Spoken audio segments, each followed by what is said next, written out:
Aleluia, aleluia, em honra e louvor nós iremos cantar ao Senhor. Bom dia a todos, é muito bom. Olha, nas últimas semanas nós temos estudado sobre a iniciativa divina.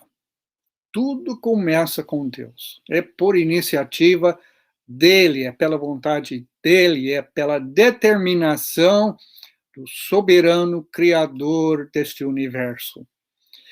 E você pode ver aqui na gráfica, ultimamente eu não tenho usado, nas últimas semanas, não tenho usado nenhum tipo de material, nenhum tipo de esboço. Sei que Giovanni é craque nisso, eu preciso aprender dele, viu? Mas hoje eu resolvi colocar algo para vocês olharem, além da minha cara feia. Esse gráfico representa basicamente o que temos olhado aqui nas últimas semanas. Começamos com Deus. Tudo é de Deus. Então, nessa primeira coluna, você pode ver aqui que é a palavra de Deus, a glória de Deus, o Filho de Deus, a salvação de Deus, a família de Deus. Tudo vem de Deus. E quando nós apresentamos o plano da salvação, agora eu estou falando para irmãos em Cristo, quando apresentamos o plano da salvação, temos por obrigação falar primeiro daquilo que Deus fez, para chegar em segundo lugar a resposta que nós precisamos ter para com Deus, nesses vários aspectos, nessas várias manifestações da parte de Deus. Então, deixe-me falar também para aquele que não faz parte do corpo de Cristo, que não é, como Paulo, o apóstolo Paulo diria, um dos nossos, que talvez seja uma pessoa religiosa, uma pessoa de uma denominação, de alguma divisão religiosa, ao invés de fazer parte da Igreja do Senhor Jesus Cristo, como ela nos é apresentada no Novo Testamento. Então, temos que falar sempre de Deus, temos que falar o que Deus está fazendo ao longo, e tem feito ao longo da história, para nos trazer a salvação no seu Filho, nosso Senhor Jesus Cristo.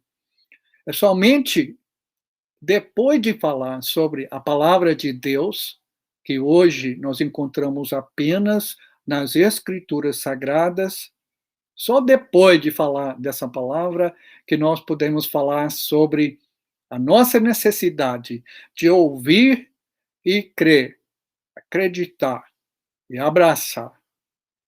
E precisamos receber, dentro das Escrituras, uma noção da glória de Deus.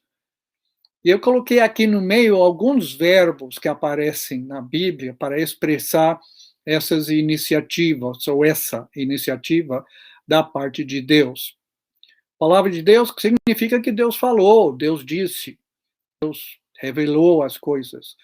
A glória de Deus significa que ele manifestou ou mostrou a sua glória. Além da criação de Deus, que declara a glória do Senhor, nós temos algo mais específico, nós temos a revelação do seu plano. E perante a glória de Deus, precisamos aprender, ou tomar a decisão de nos arrepender, a decisão de mudar de vida. E vem o Filho de Deus. Ele foi enviado, ele veio, ele habitou entre nós, ele se tornou ser humano, e uma vez que nós reconhecemos que Jesus é Filho de Deus, Senhor e Salvador, palavra do Senhor, por meio de quem e para quem tudo foi criado, precisamos confessá-lo. Deus, por meio de Jesus, oferece a sua salvação. E essa salvação nós encontramos no sangue de Jesus, naquele momento em que nós fomos imersos na água para o perdão dos nossos pecados. É importante entender isso para que o ato seja eficaz. Repare no que eu falei. Importa o porquê das coisas, não importa. Importa porque você dá uma ajuda para as pessoas, Mateus capítulo 6, Jesus falou que sim. Importa porque nós fazemos oração, Mateus 6, Jesus falou que sim.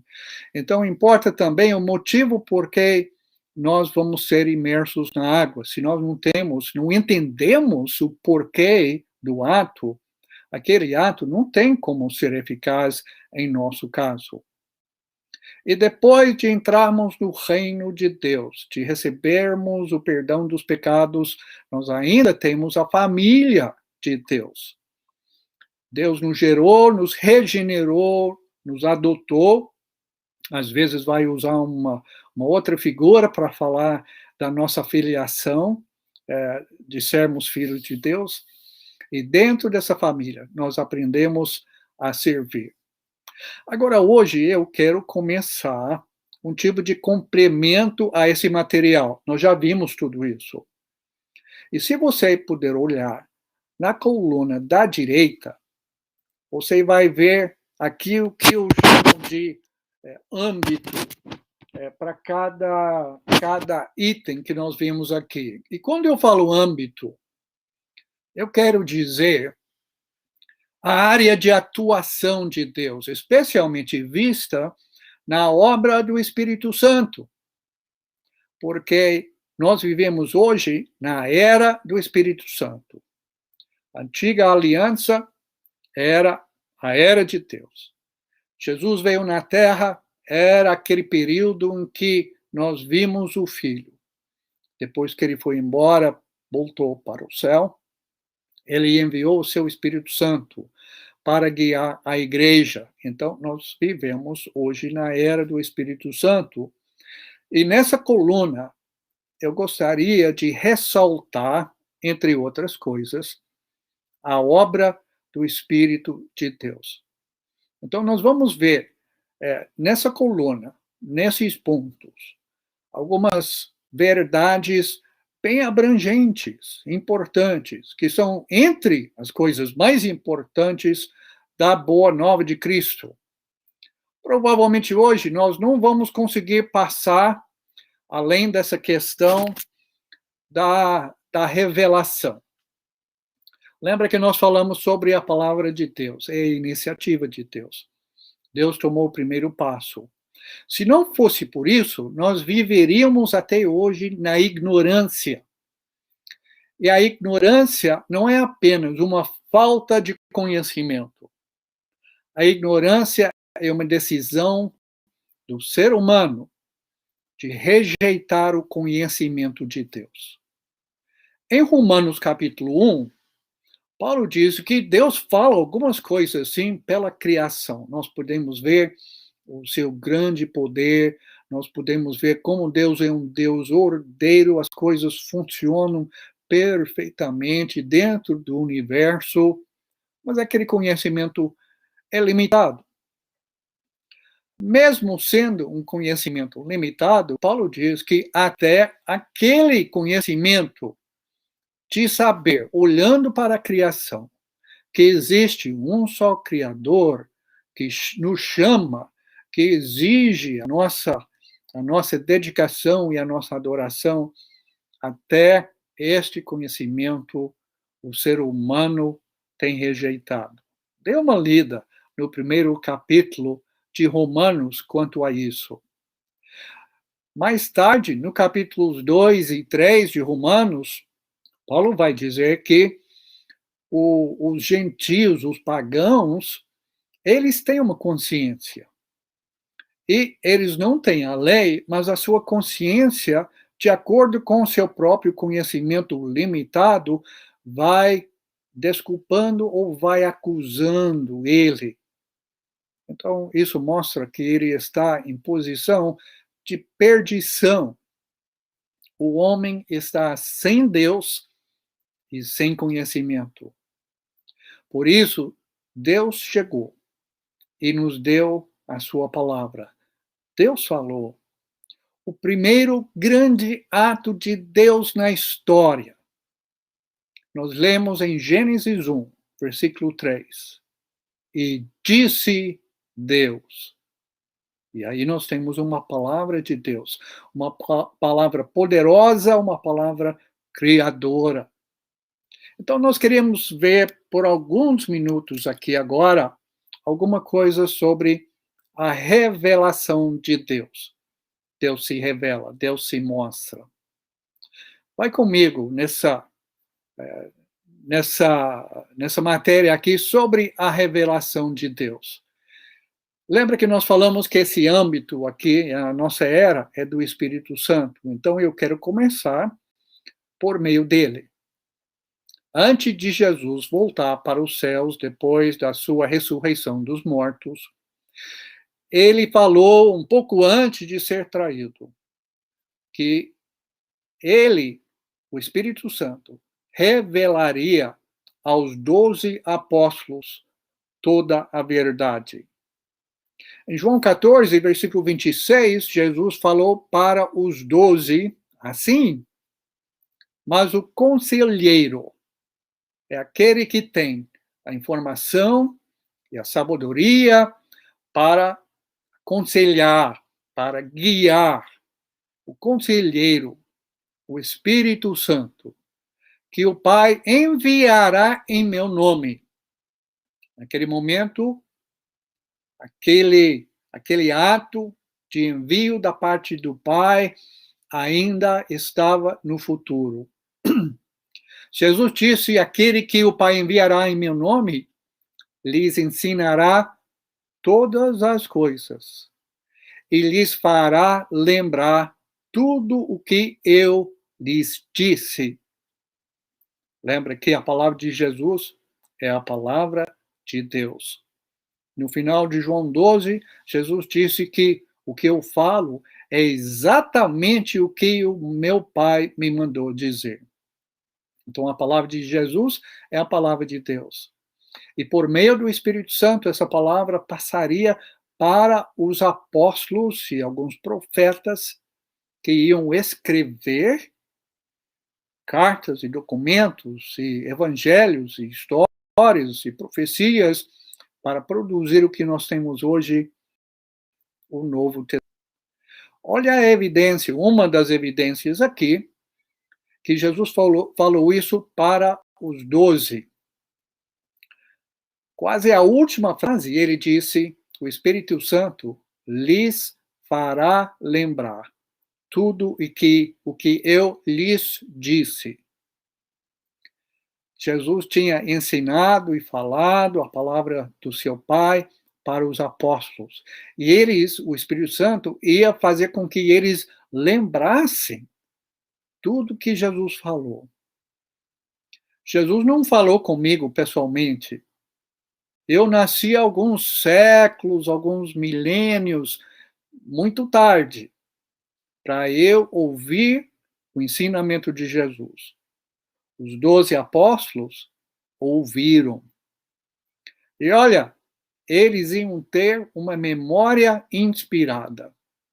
Jesus disse que o Espírito Santo vai fazer vocês 12, lembrar de tudo o que eu lhes disse. Mas Jesus não falou tudo para eles, não. Ele até mencionou que eu tenho muita coisa para te falar, mas vocês não estão em posição de ouvir, não estão em posição de compreender o que eu quero ensinar. Então é por isso que nós temos dentro desse versículo duas partes, duas coisas que o Espírito Santo ensinaria aos 12, além de lembrá-los daquilo que Jesus tinha ensinado e falado. Jesus disse que ele lhes ensinará todas as coisas. Quer dizer, todas as coisas concernantes ao plano de Deus e à salvação e a grande revelação da parte de Deus para o mundo. No capítulo 16, Jesus vai falar alguma coisa semelhante. É justamente os capítulos 14 a 16 que Jesus dedicou um tempo para falar e instruir os 12. Então, esse bloco de material tem sua primeira aplicação não a nós, mas sim aos 12 apóstolos. Tem muitos princípios e verdades aqui que se aplicam a nós. Mas estes versículos que nós estamos vendo agora, Jesus está falando muito claramente para os 12 apóstolos. Vamos ver agora em João capítulo 16, versículos 13 e 14. Deixa eu só verificar que vocês estão vendo a mesma coisa que eu. Joia. Jesus falou assim: mas quando o Espírito da verdade vier, ele usará a toda a verdade. Não falará de si mesmo, falará apenas o que ouvir e lhes anunciará o que está por vir. Ele me glorificará, porque receberá do que é meu e o tornará conhecido a vocês. Olha que promessa maravilhosa aqui para os apóstolos. É com essa promessa que eles podiam fazer como Jesus tinha falado em Mateus capítulo 10. Quando vocês vão aparecer perante alguma autoridade, ou em algum momento vocês precisam falar sobre o plano de salvação, vocês não vão ter que pensar, não. Porque o Espírito de Deus vai guiar vocês a toda a verdade. As pregações e o ensino dos apóstolos, essas coisas seriam guiadas pelo Espírito. Tem grupos hoje que desestimulam o estudo da Bíblia, porque aplicam as promessas que foram feitas para os apóstolos aos dias de hoje, às pessoas que vivem hoje. Esta é uma aplicação infeliz às promessas feitas aos apóstolos. Jesus disse: ele vai guiar vocês. Para quem ele estava falando? Os 12. Mais ainda, ele disse que o Espírito Santo não vai falar de si mesmo.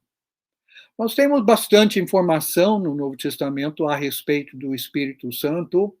Gostaríamos de saber mais. Mas o Espírito Santo veio não com a missão de falar ao próprio respeito.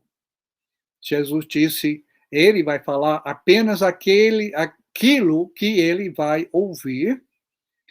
E Jesus disse, ele vai tornar conhecido a vocês aquilo que é meu, a minha palavra, a minha salvação.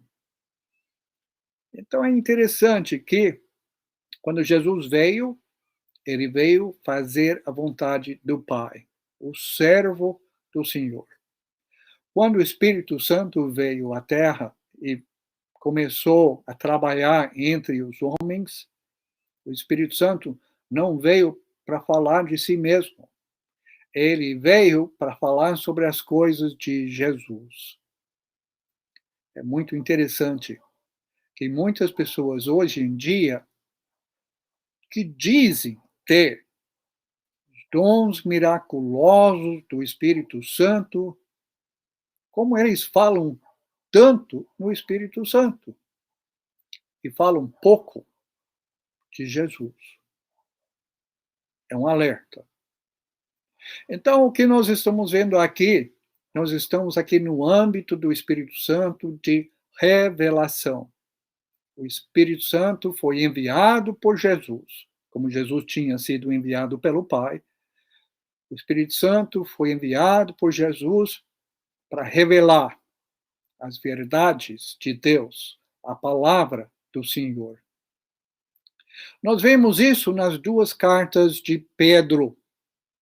Ele escreveu a respeito da inspiração do Espírito Santo nas suas duas cartas. Interessante isso. Esse interesse de Pedro no papel revelador do Espírito Santo.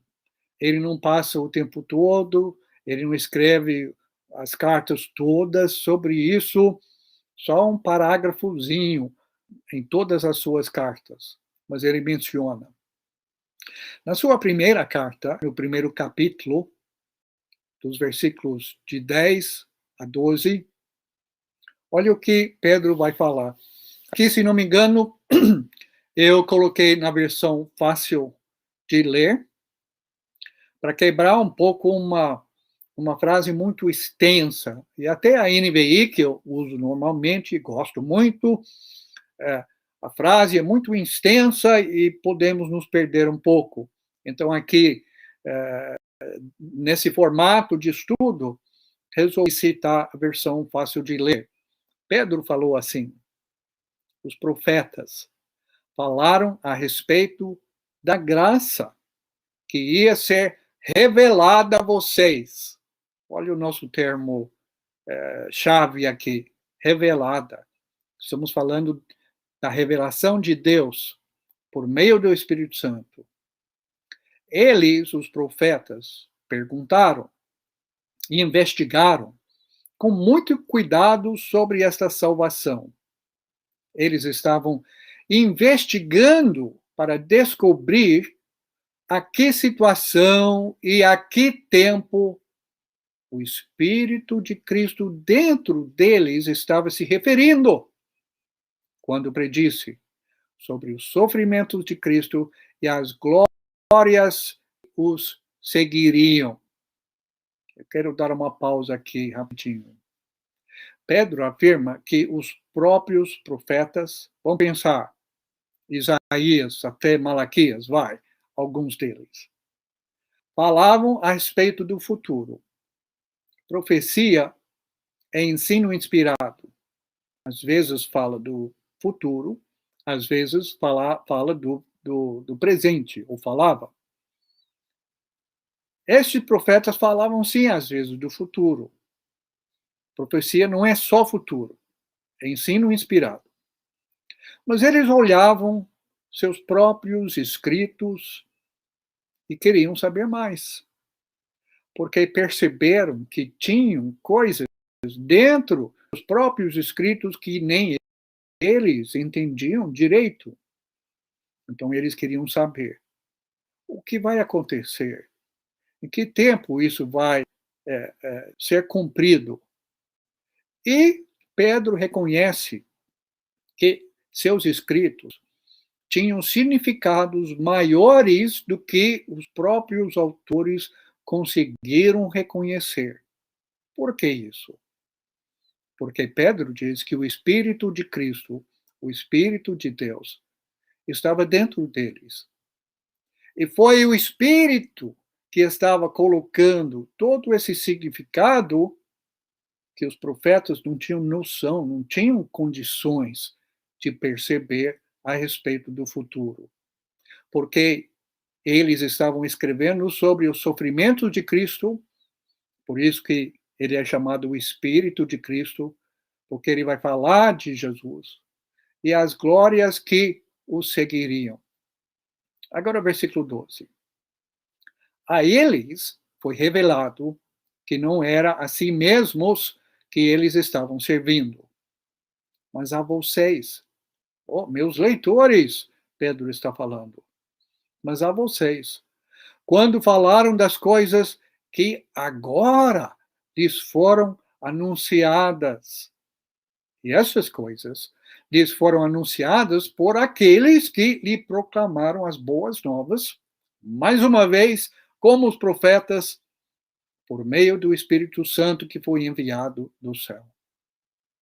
E essas coisas são tão interessantes e tão importantes que são coisas que até mesmo os anjos desejam saber. Pedro está nos lembrando que aquela palavra dos profetas agora está sendo cumprida e explicada e, de certa forma, interpretada pelo Evangelho de Jesus agora. Uma coisa que eu gosto muito de falar, as pessoas complicam demais a questão do entendimento da Bíblia. surgiu toda uma ciência chamada hermenêutica.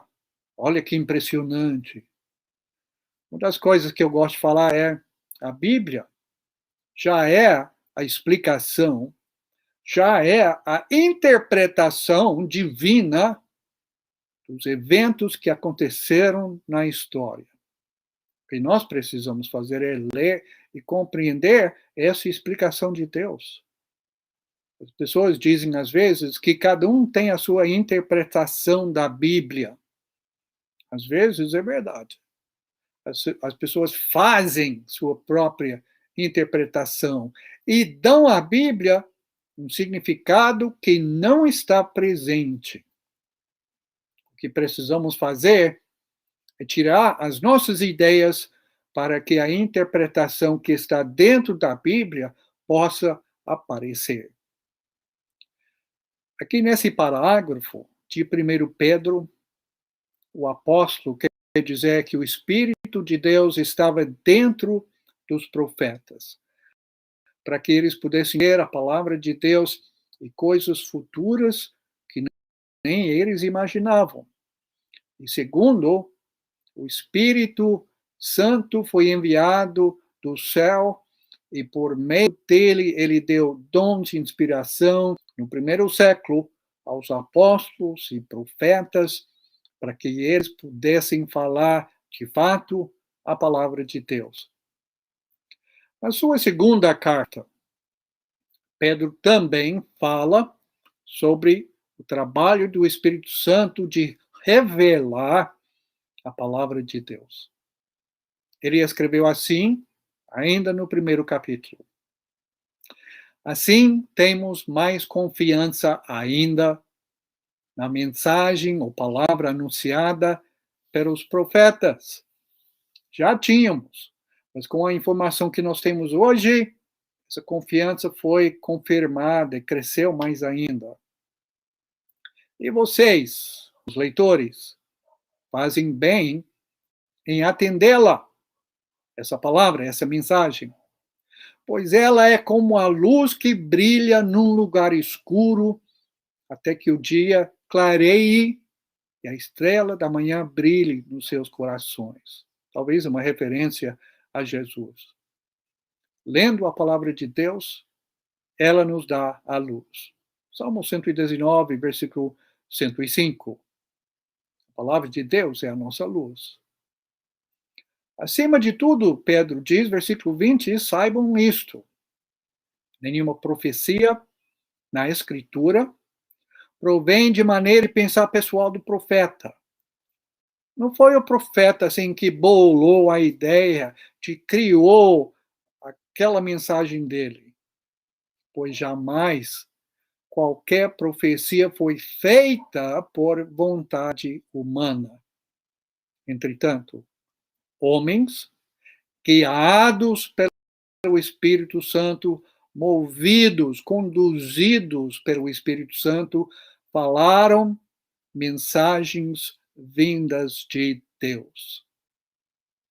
Então é isso que nós temos, Pedro diz. As Escrituras foram produzidas por Deus. E ele usou os profetas, os homens escolhidos, para comunicar, para revelar o seu plano e para colocar para nós o caminho para retornar à presença e à comunhão de Deus. Uma ideia disso, eu gostei muito, eu acho que Mateus capítulo 22, isso não está nas notas aqui, onde os saduceus perguntaram a Jesus sobre aquela mulher, era uma história fictícia, aquela mulher que tinha 7 maridos, sem ter filho, em seguida, 7 maridos, e todos morreram. Eles queriam mostrar que a ideia da ressurreição era ridícula. Então perguntam no final para Jesus, e na ressurreição, ela vai ser esposa de qual deles? Primeiro Jesus diz, vocês estão tão errados porque vocês não sabem nada sobre a palavra de Deus. Mas Jesus citou de Êxodo 3, uma palavra de Deus para Moisés. Mas sabe o que Jesus disse? Vocês nunca leram o que Deus disse a palavra de Êxodo. Mas Jesus entendeu que aquela palavra, lá séculos, milênios atrás, foi também uma palavra de Deus para nós hoje. Foi por tudo isso que Paulo escreveu que as Escrituras vieram de Deus. Às vezes é nosso costume de chegar direto para o versículo 16 de 2 Timóteo, capítulo 3. Nunca devemos ler o versículo 16 sem ler o versículo 15 antes. Paulo falou assim a Timóteo: você também conhece as Escrituras Sagradas, as Sagradas Letras, desde a sua infância. E você sabe que elas podem dar a sabedoria que o levará à salvação por meio da fé em Cristo Jesus. Se você quer saber sobre o plano de Deus para salvar a humanidade e para salvar a minha alma, vai na Bíblia. Porque Paulo diz, versículo 16, toda a Escritura, inspirada por Deus, veio da boca de Deus.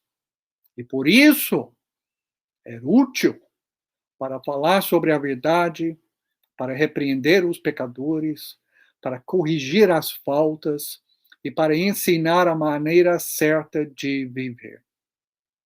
A Bíblia serve para tudo isso, porque ela vem de Deus. Agora, versículo 17. Paulo diz: e é fazendo uso dessa escritura que o servo de Deus ficará capacitado e bem preparado para fazer todo tipo de boa obra.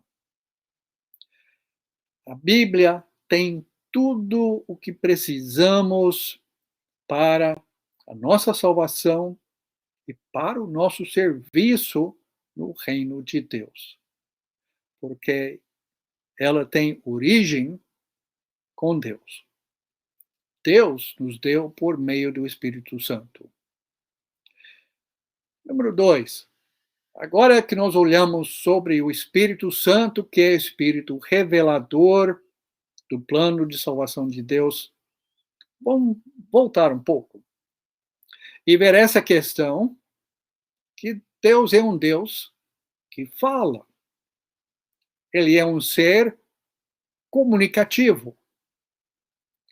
Quando os antigos, o povo de Israel, apareceram perante Deus no Monte Sinai, depois de terem saído do Egito, eles ouviram a voz de Deus. Isso deu grande medo neles, eles mostraram bastante temor e deveriam.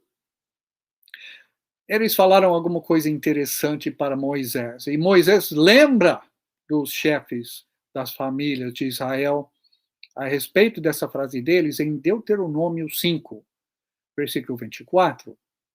Moisés falando, citando 40 anos mais cedo, os homens falando para Moisés. Hoje nós vimos aqui no Monte Sinai que Deus fala com as pessoas. Então, a Deus que ele fala conosco. Naquela época, Deus falou de muitas maneiras e para pessoas diferentes. Isso na aliança antiga. Hoje ele tem um só canal de comunicação, porque é o melhor canal de comunicação possível. Olha aqui em Hebreus capítulo 1, versículos de 1 e 2. O autor diz no início do seu discurso, é mais discurso do que carta. E ele já abre a carta, dando um relance sobre a pessoa de Cristo, seu papel no plano de salvação de Deus. Isso, o versículo de 1 a 4. Eu gostaria de ler só os 2 primeiros versículos. O autor começa assim: no passado, Deus falou de muitas maneiras. E hoje ele fala por meio do Filho. E de muitas maneiras. Eu pulei uma linha, desculpa. No passado, Deus falou muitas vezes e de muitas maneiras aos nossos antepassados por meio dos profetas. Às vezes era sonho, às vezes era visão, de várias maneiras. Para Abraão, ele apareceu em forma humana. Versículo 2. Mas nestes tempos, os tempos de Cristo, ele nos falou pelo Filho, a quem constituiu de todas as coisas. Tudo se concentra na pessoa de Jesus. E foi também por meio do Filho que Deus criou o universo. Cristo está com tudo. Cristo, Paulo vai dizer em Colossenses 3, Cristo é tudo. Se nós queremos alguma coisa de Deus, se nós queremos saber alguma coisa de Deus, precisamos ir até Jesus. Hoje, Deus fala por meio do seu Filho, exclusivamente por meio do seu Filho.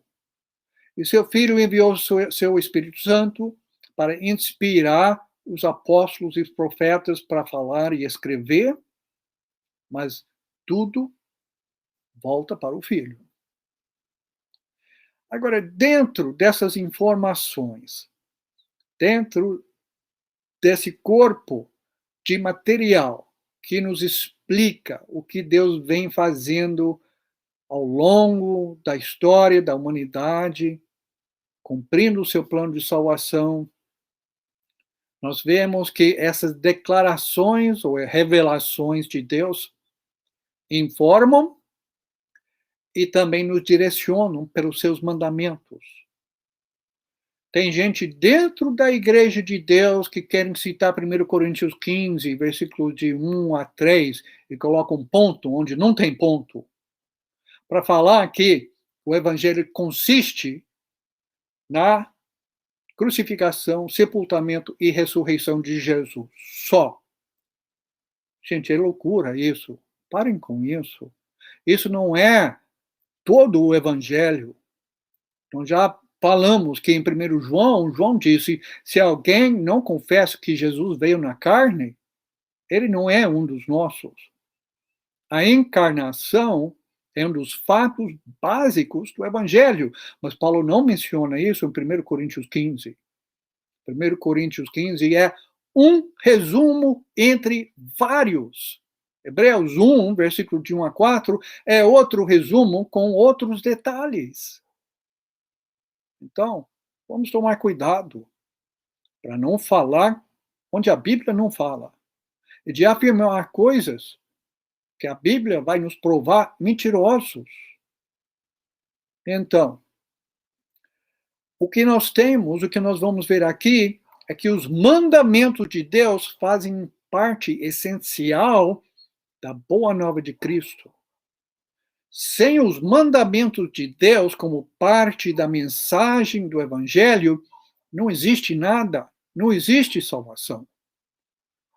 Vamos ver primeiro Deuteronômio capítulo 26, versículo 18, para sentir o princípio da coisa.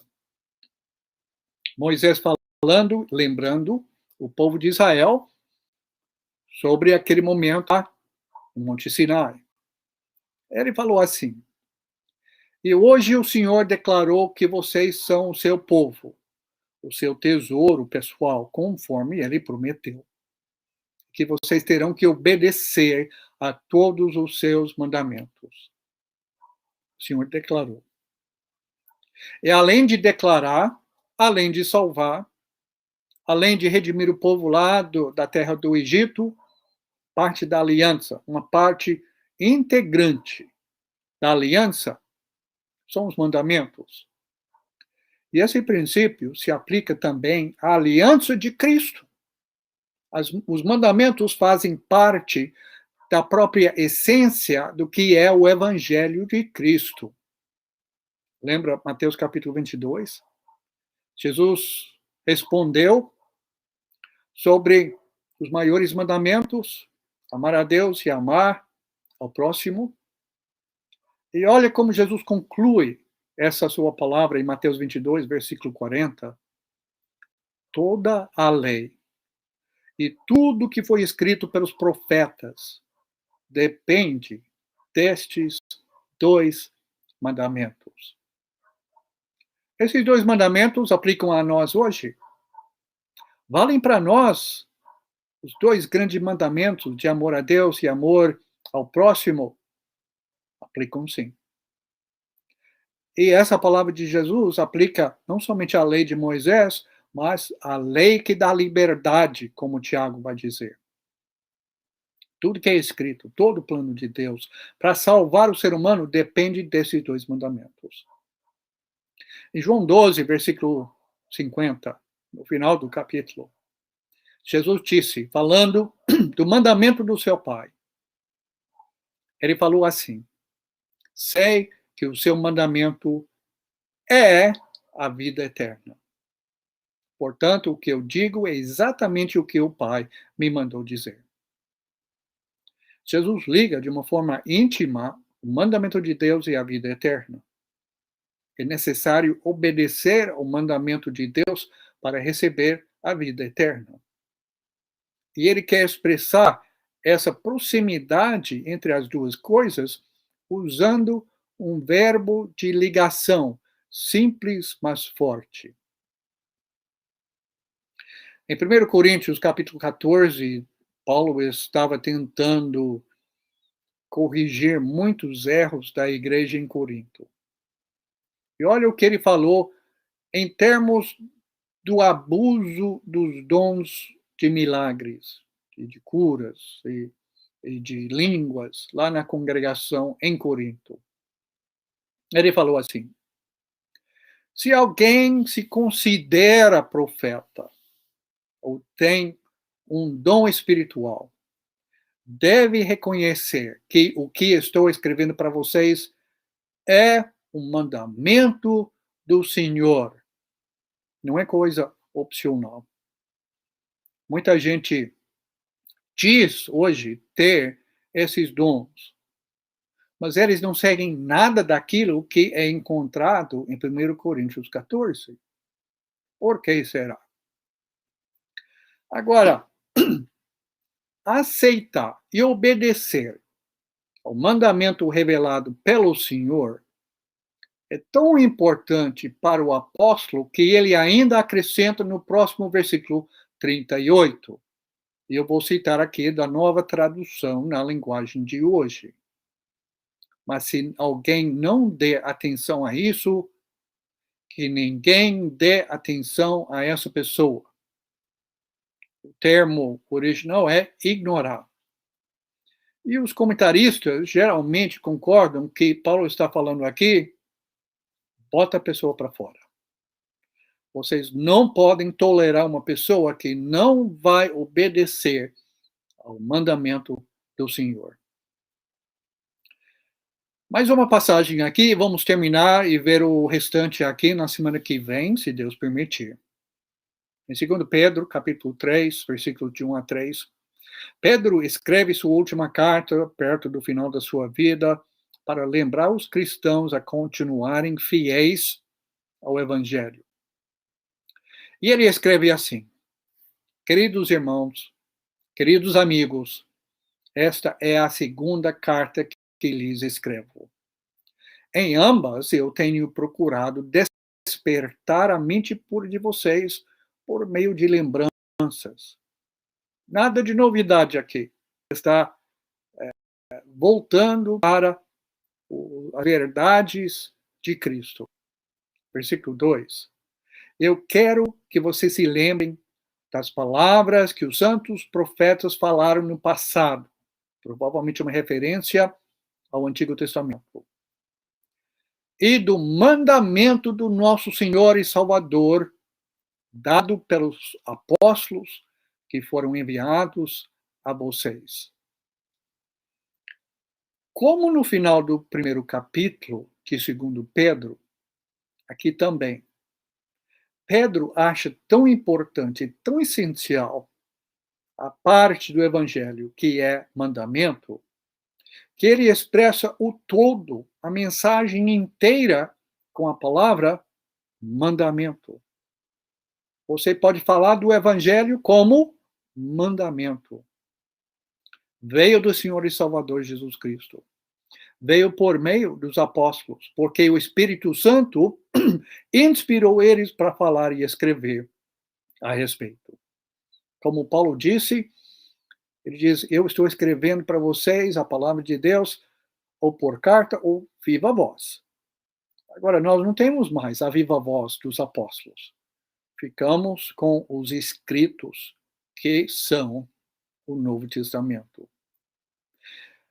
Pedro quer fazer essa lembrança para o povo, porque no versículo 3 ele falou assim: antes de tudo, vocês precisam compreender que nos últimos dias, que são hoje, foram os últimos dias na época de Pedro já, porque Cristo tinha chegado, aparecerão zombadores que vivem de acordo com os seus próprios desejos e que zombarão de vocês. Vocês não podem se deixar levar por esses zombadores. Fiquem com o mandamento. O que nós vimos aqui hoje, vou voltar aqui para cima. Nós tínhamos falado bem no início dessa série, falando sobre a salvação de Deus, sobre a iniciativa divina, que Deus falou primeiro. Precisamos ouvir e crer na sua palavra. E nós precisamos também valorizar a palavra de Deus, sabendo que foi nos dado o Evangelho, recebemos as Escrituras, porque foi o Espírito Santo que inspirou os homens com a palavra de Cristo, para que nós pudéssemos ler e entender e obedecer ao mandamento do Senhor Jesus Cristo. Deus abençoe a todos. Em honra e louvor adoremos na santa presença do Deus Criador.